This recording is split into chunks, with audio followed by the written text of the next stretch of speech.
pendosa menjadi pendoa. Seperti apa toh wajah pendoa dan pendosa? Kita lihat Bapak Ibu. Lagunya aku berubah, sungguh ku berubah, waktuku serahkan semua yang ku kasihi, gini lenyap yang lebih baik aku dapat, aku berubah, sungguh ku berubah, waktuku serahkan semua. Saudara dan saya ingin berubah? Mari kita nyanyi Aku Berubah. Aku berubah, sungguh ku berubah, waktuku serahkan semua. Katanya 2 kali main asik. Oke, aku berubah 2 kali. Biar mantap. Kok Pak Tanto, aku berubah.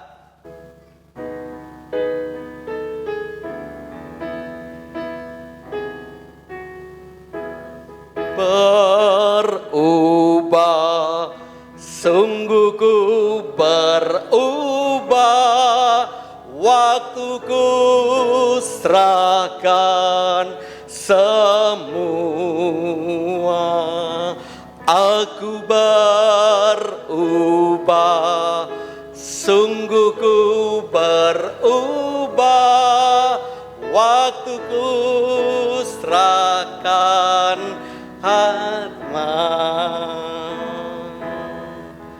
yang ku kasihi,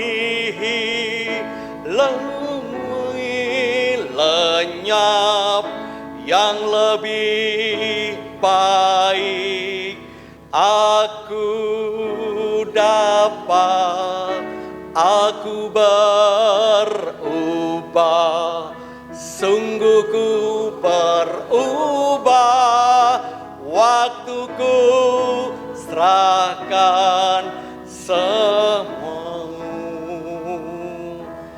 Nah, yang berubah wajahnya, yang pertama wajahnya siapa Bapak Ibu itu?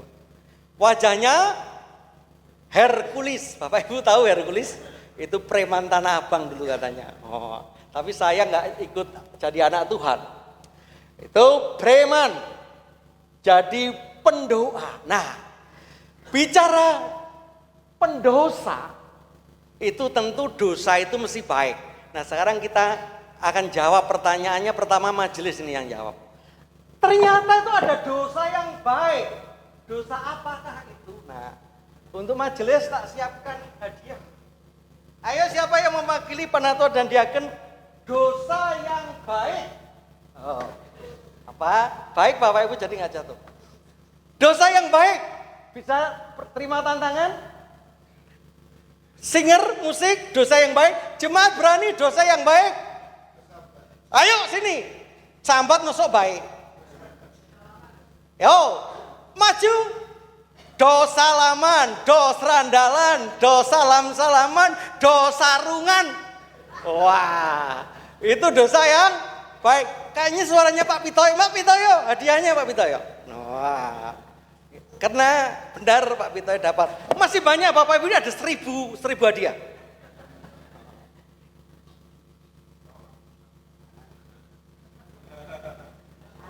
Itu dosa yang baik, tapi tentu bukan seperti itu. Nah, sekarang doa. Jadi kalau tadi dosa, sekarang doa. Bapak Ibu pernah dengar ceritanya pendeta dan anjing? Yang pernah dengar pura-pura belum dengar. Jadi suatu saat ketika pendeta berkhotbah, selesai 3 kali khotbah, bahasa Jawa, bahasa Indonesia, bahasa Inggris, terakhir bahasa isyarat. Capek Bapak Ibu? Lalu tiduran begitu karena masih jomblo. Pendetanya tiba-tiba datang seorang anak kecil. Langsung, Pak Pendeta tolong doakan, digeret-geret. Sampai rumahnya ternyata ada yang sakit siapa? Anjing.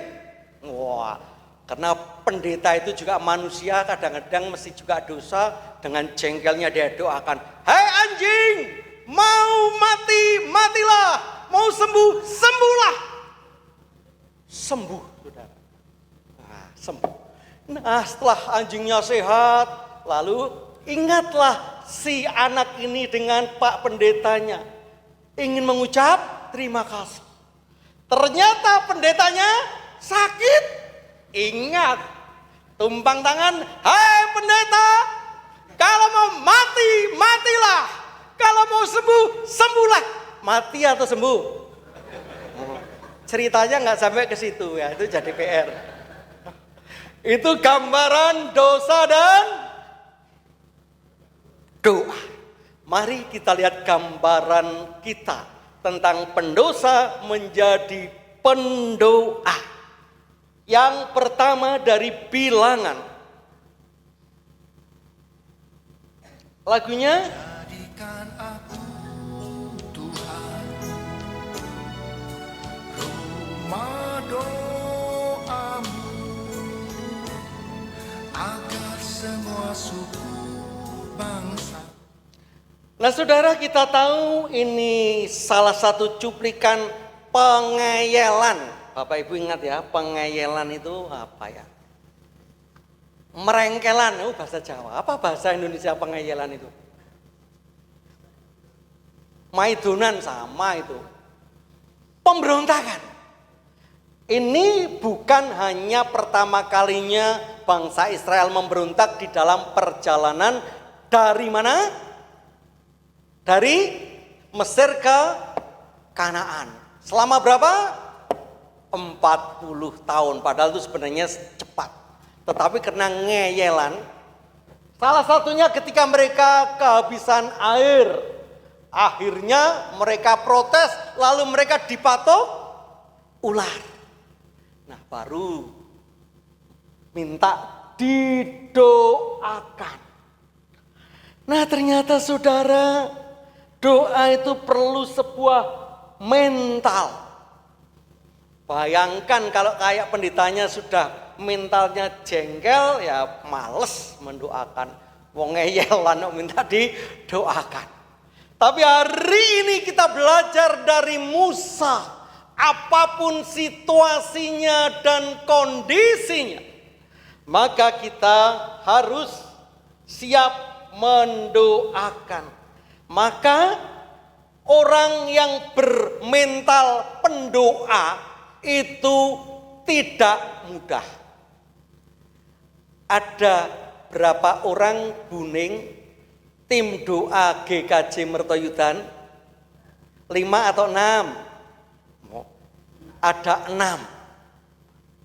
Ada Buning, ada Bu Yusiba, ada Pak Widyat Moko, ada Bu Tanti, ada Bu Siwi, Bu Madati.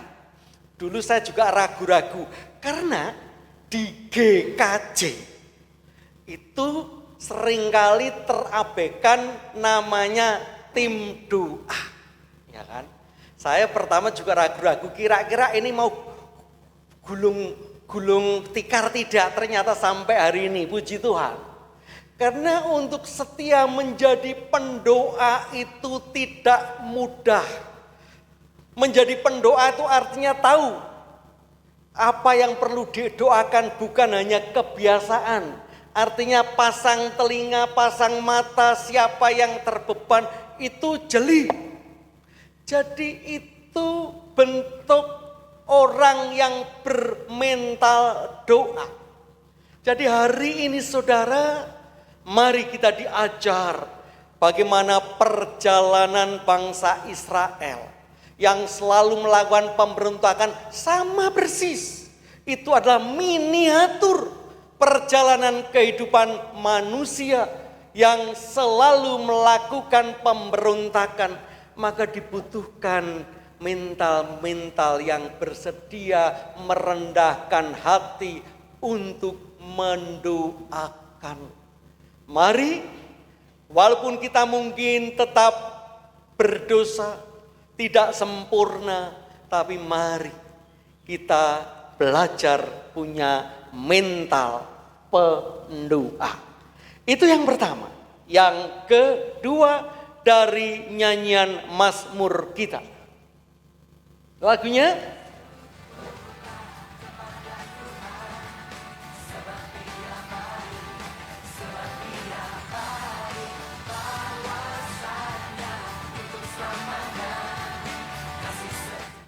mari kita baca bacaan Mazmur ini.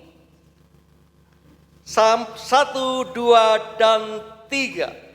Bersyukurlah kepada Tuhan sebab Ia baik, bahwasanya untuk selama-lamanya kasih setianya.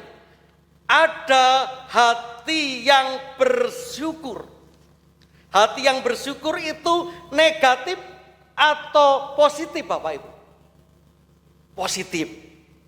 Kemarin Minggu tanggal 3 siapa yang ikut RAT Koperasi Berkah? Siapa yang ikut? Pada ikut? Ingat yang dikatakan Bu Fenty bendaharanya? Oh, saya ingat. Nanti dicek ya Bu Fenty benar atau enggak. Nanti biar menjelaskan. Jadi gantian ikut, banyak join sama Bu Fenty. Bu Fenty mengatakan, Bapak Ibu, mbok saya diberi aura positif, energi positif. Begitu Pak? Begitu ya Bu Fenty ya? Bu, apa itu Bu? Silakan Bu. Ada dia Bu. Apa Bu? Yang dimaksud energi positif itu sebagai bendahara. Kayaknya bendahara itu kadang-kadang susah. Dituduh mungkin ya. Ayo Bu Fenty, mau hadiah enggak? Silakan Bu. Oh, apa toh itu energi positif itu? Yang jelas bukan dari tinjauan keluarga berencana. Mari Bu. Di situ Bu itu. Nah, latihan majelis. Enggak ada kaitannya ada. Mau bohong? Memang kemarin saya waktu yang deket mic Bu. Nah, latihan majelis kok. Ini bukan jebakan ya Pak. Kemarin waktu RAT memang saya menyampaikan Bapak Ibu, saudara-saudari, berikan ke saya energi positif untuk semangat saya, untuk modal saya melangkah di tahun berikutnya. Energi positif itu bahasa gaul Pak, di mana memang kita, saya pribadi sebagai bendahara menginginkan setiap anggota selalu memiliki pikiran positif atau energi positif yang di mana kebersamaan, kerjasama dan saling percaya itu sangat dibutuhkan di dalam. Untuk menunjukkan positif itu dengan cara apa? Nyanyi, WA atau hadiah atau gimana kira-kira? Positif itu banyak Pak. Salah satunya menerima informasi dengan baik, dalam arti kalau datang memberi informasi nggak usah mencuci dulu. Dari apa body language juga bisa Pak. Oh, ya. Dari body language bisa, senyum yang tulus juga bisa. Karena saya melihat positif itu dari beberapa segi, baik itu dari saat kita bersalaman, bagaimana cara menanggapi, saat kita menyampaikan informasi apa mereka berbicara sendiri atau mendengarkan, itu salah satu contoh yang. Tepuk tangan Bu Fenty, bantu khotbah saya. Nah, sudah cocok jadi majelis Bapak Ibu? Hadiahnya dulu.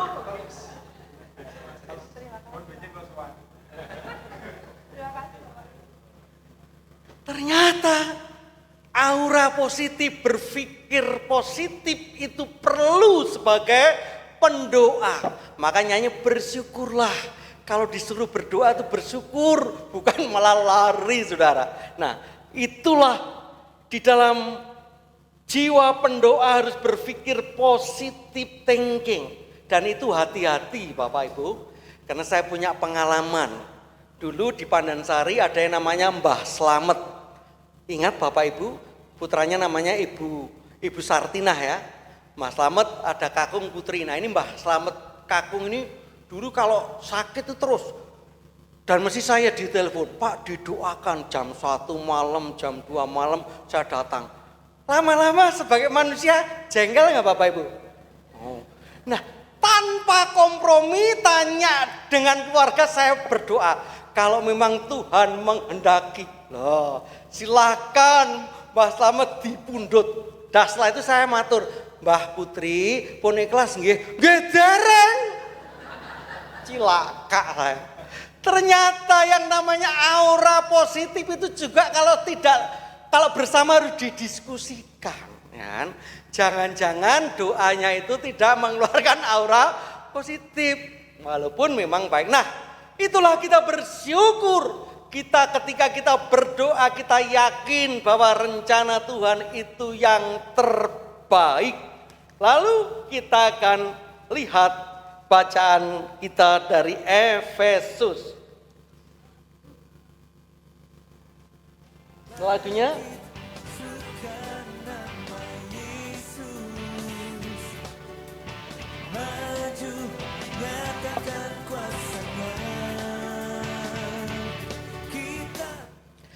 inilah pesan Paulus. Kalau kita lihat di ayat yang pertama dikatakan, kamu dahulu sudah mati karena pelanggaran-pelanggaran dan dosa-dosamu.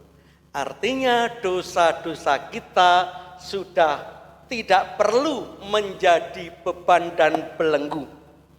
Maka di ayat 6 ditambahkan, mari kita baca 1 dan 2 dan 3. Dan di dalam Kristus Yesus ia telah membangkitkan kita juga dalam memberikan tempat bersama sama dengan Dia di surga. Ada lagunya? Haleluya, Dia bangkit. Haleluya, Dia hidup. Haleluya, Dia naik, Roh Kudus turun. Lagunya bangkit kok duduk Bapak. Bangkit Bapak Ibu, yo mari. Haleluya, Dia bangkit.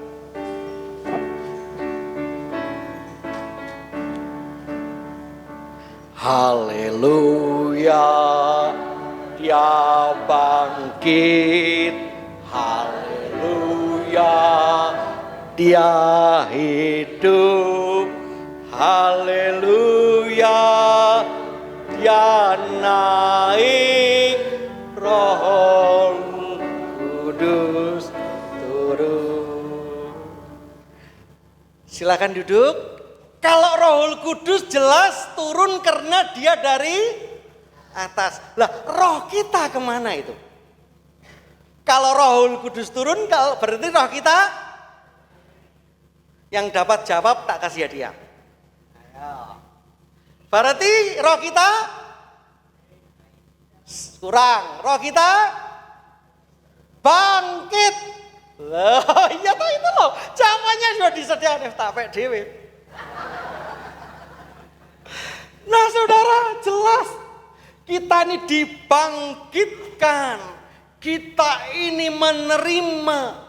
Seperti Paulus ketika ikut Tuhan Yesus itu bukan jalan santai tapi berlari, maka Tuhan akan menangkapnya. Begitu juga doa. Maka doa ini ungkapan kebangkitan kita. Biasanya kita hanya pengkonsumsi doa. Apalagi kalau di persekutuan, Pak kalau pegel-pegel dongake, Pak kalau pusing-pusing dongake gitu.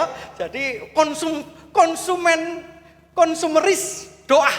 Hari ini mari kita bangkit. Kalau Tuhan sudah membangkitkan, mari kita menjadi pendoa. Bukan hanya orang yang hanya selalu didoakan, tapi bangkitlah kita menjadi pendoa bagi dunia dan sesama. Dan yang terakhir, bersorak tinggikan Tuhan sebab Dia baik, selamanya kasih setianya bersuka cita. Bersorak tinggikan Tuhan sebab Dia baik. Mari kita baca bersama 1, 2, dan 3 ayat 14. Dan sama seperti Musa meninggikan ular di padang gurun, demikianlah juga anak manusia harus ditinggikan. Tinggikan Tuhan. Bapak Ibu tahu peristiwanya? Siapa yang melihat ular yang ditinggikan itu ular apa Bapak Ibu? Ular tembaga kan gitu. Jadi ketika pada ngeyel dimakan ular, lalu Tuhan menyuruh Musa membuat ular tembaga, diberi tongkat lalu ditunjukkan yang melihat, yang kecakot ular, ini bukan karena mimpi dicakot ular, maka melihat ular itu lambang, ular bukan lambang setan tapi lambang ketika ular itu diciptakan oleh Tuhan itu yang mesti yang ditinggikan Tuhan biar sembuh, lambang Tuhan yang menyembuhkan. Maka Yesus mengingatkan di dalam Yohanes supaya Allah itu selalu ditinggikan, termasuk ditinggikan dalam satu hadiah lagi, Pak. Masih ada 2, Bapak Ibu.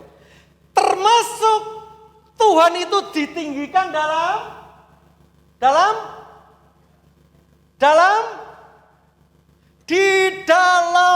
doa.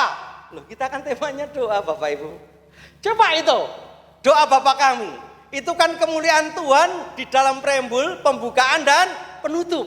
Lihat, Bapa kami yang di surga, dikuduskanlah namamu, datanglah kerajaanmu, jadilah kehendakmu. Artinya yang pertama adalah Allah yang ditinggikan, ditutup kembali.